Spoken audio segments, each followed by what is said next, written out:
very beginning, I started by getting large sheets of paper and making connections. And when these sheets of paper covered several rooms, and my wife and others began to be concerned for my sanity, I started looking for technology to help. This is some years ago, before technology was generally available. One of the things I tried was mind mapping. There are many kinds, and the ones I looked at in the past had several problems associated with some of the things I've been telling you now. I mean, above all, many of them are hierarchical, knowledge trees, which is fine until you want to not use that approach, a non-reductionist approach. Most of them are not scalable. I couldn't find one that was actually dynamic the way the brain is. They're not large enough, and of course what I want to do with my knowledge web is turn it into something, which ends up being, the monster that at New York. I mean, I see no reason why the knowledge web should not contain all human knowledge. So, I'm not modest in my aim. It's not easy, as I said, dynamically to move stuff around and recenter with the ordinary standard mind map.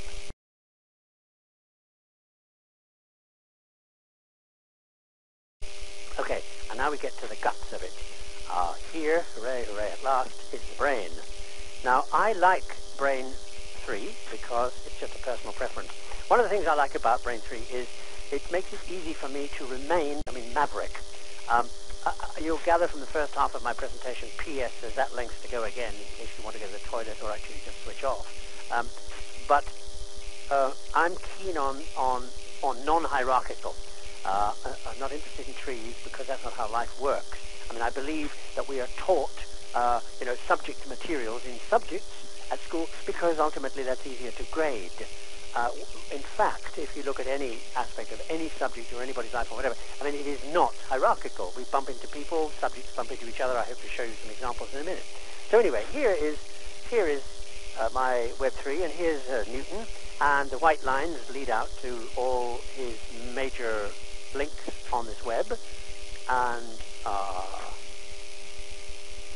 the little yellow people are some of their major links. Like here's Arbuthnot with some of his links, here's Ockham with some of his links. And it's just general fun. You can jump around if you want to, just play, or you can think about where you want to go. And of course, in the final version, on these white lines, there will be little pop-ups telling you why Newton knew or had any relationship with Bayes and so on, or why Bayes was linked in any way to Laplace, and so on and so forth. Anyway, so the name of the game being make it easier for the young people. So what I've tried to do is in the the outside sphere, if you like, of that one example of a way in, with easy gateways, because you don't want to say this stuff is difficult, you have to have a PhD, because who has a PhD with their 9? So put something easy there that doesn't threaten. So, for example, say chewing gum. Chewing gum is not frightening. Wait a minute, I haven't done it correct. Got to put my little signal in. Here we are. Right. Chewing gum. So let's say, we'll try chewing gum. That won't frighten anybody. Let's get in. And immediately you see chewing gum starts you on a journey. I'll take one. Chewing gum is introduced to the United States by the dictator of Mexico called Santa Anna when he's rooming in a boarding house in Staten Island and chewing this stuff, and somebody next to him says, hey, what's that? And he tells him, and the other person, a young American, goes out and becomes a millionaire by starting the first chewing gum factory, or whatever you call it. Now, among the various people that Santa Anna's life included was a man called Robert Owen, who was a libertarian mill owner from England and who wanted to set up a utopian commune in Mexico. And he went to Santa Anna and said, could I do that? And Santa Anna said, no, get lost, I have better things to do. And Owen went off and did it in New Harmony, Indiana. It ultimately, as all of them did, failed, but nonetheless. Okay, now one of Owen's primary contacts, and indeed sort of mentor, was a fellow called Godwin, who was a kind of proto-socialist, and he was linked in the main to other thinkers, including, I'll have to shift this a bit to see him, where is he? Here we are, including, of course, the thinker that everybody at the time is connected to in one way or another, Voltaire. Voltaire, apart from being a general genius and being on the run from the cops all the time, and knowing everybody, had the good fortune to shack up with the most beautiful lady called Emily du Châtelet, and lived with her in her chateau, and the two of them did amazing intellectual things, and the the brains of Europe be to pass to their door. And one of the things Du Châtelet was doing, she's one of the great first early feminists, was writing a book for French women about what Newton meant by his Principia. So there you go, from chewing gum to Newton in, 8 jumps, and none of them very difficult.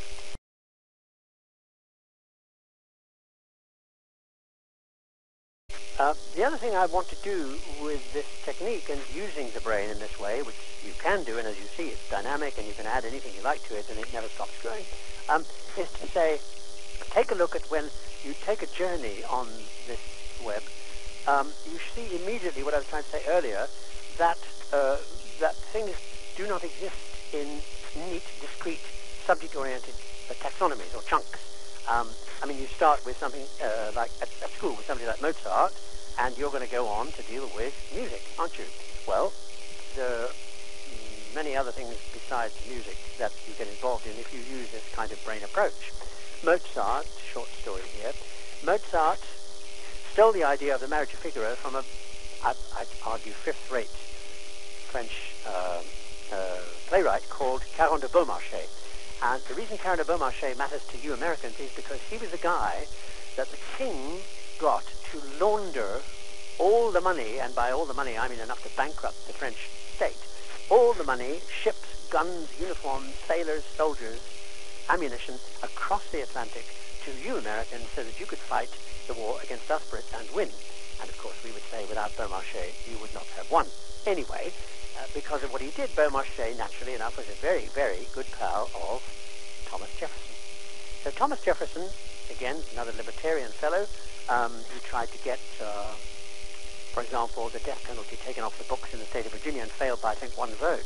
Anyway, Jefferson, being that kind of guy, was profoundly affected by all those people he's connected with, but this one here, Cesare Beccaria, a small, elegant magistrate in Milan, who wrote the very first book on prison. What's a prison for? I mean, you send people to prison in order to bring them back, better people out into society. And if so, what is the point of the death penalty, he said. I mean, why does the state commit murder in order to punish murder, and so on and so forth. And he kicked off that whole argument about penology. And he got much of his attitude towards life from 2 crazy guys from Austria called Gall and Spurzheim. Gall and Spurzheim invented phrenology, known nowadays as head bump reading. At the time, there was a school of thought that inside the head, your brain, which controlled everything, had different organs. You had an organ of greed, an organ of amity, an organ of friendship, an organ of generosity, blah, blah, blah, blah, blah. And if these organs were very well developed, obviously their part of the brain would be bigger, and they would make a bump in the skull above them. So if you ran your hands over somebody's head, you could read their bumps and read their character. Now, this is very valuable when you're trying social reform stuff. You could say, this person has the incipient tendency to be a criminal, so we must do something to reform them, and so on and so forth. It was a tool, sociological tool.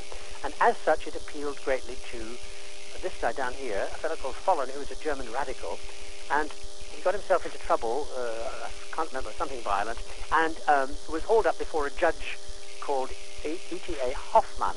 Now, the thing about Hoffmann is when he wasn't being a judge, he was being the writer of the first of those books, you know, creepy books where the midnight bell tolls and the ghosts come out of the graves and they come into your house through the window and they suck your blood and then they go back to the grave before dawn.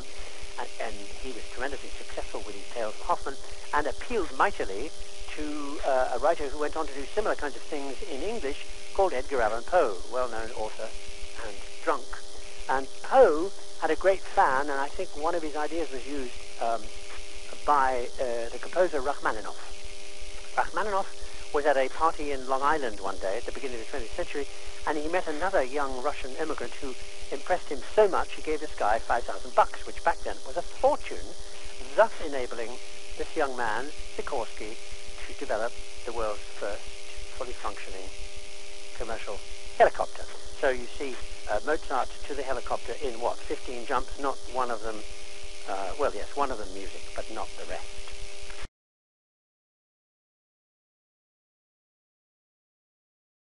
I might offer, say for instance, if I can find it, say for instance you are are back in the 18th century, and you are... Good, I found it. You're XYZ Weaving Incorporated, okay? And your key supplier is a guy called Arkwright. He makes looms, right? So here's Arkwright. And here is Arkwright's pals and prime contact and so on. Now, interestingly, what you do is you do what modern-day terrorist trackers do. You put up the web and you look for anomalies, something that doesn't fit. Everybody in this web is to do with Arkwright's business in one form or another, except this guy. He's a chemist, and he works at Glasgow University. So what's the link? Why is Arkwright talking to him? Well, you look at that. By the way, this information is coming in from your guys in your business, and they're out there, sending in updates maybe once a week, since it's parchment and everything, on who's talking to who out there in the business. To whom, sorry. So here is Arkwright talking to Black, and you ask why, and you take a look, and you discover that he's talking to Black because one of the things Black is doing is helping a mechanic at the university work out how to repair an inefficient, old-fashioned kind of steam engine. His name is Watt, and what he's about to unleash is the Industrial Revolution. So with this kind of brain approach, webbing approach, you might have better predicted what was coming and innovated XYZ weavers to prepare for it.